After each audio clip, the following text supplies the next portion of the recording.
మహాభారతంలో కర్ణుడు చనిపోవడానికి గల కారణం ఒక విధంగా భూమాతే. అయితే ఎలానో ఈ వీడియోలో తెలుసుకుందాం. ఒకరోజు కర్ణుడు నగర వీధుల్లో నడుచుకుంటూ వెళుతున్న సమయంలో ఒక చిన్న అమ్మాయి యొక్క ఏడుపు శబ్దాన్ని విన్నాడు. వెంటనే కర్ణుడు ఆ చిన్న అమ్మాయి దగ్గరకు వెళ్లి ఏమైందంటూ అడగగా తను తన దగ్గర ఉన్న కుండ పగిలి అందులో నుండి నెయ్యంతా పోయిందని తెలియజేసింది.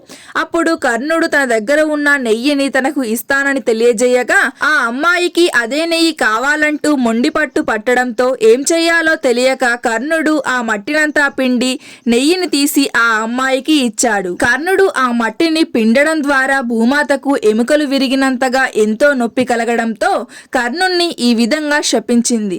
నీ ఆపత్కాలంలో నీ మరణానికి గల కారణం నేనే అవుతానంటూ తెలియజేసింది. ఈ శాపం కారణంగానే కర్ణుడి యొక్క రథచక్రం మహాసంగ్రామంలో భూమిలో ఇరుక్కుపోయింది.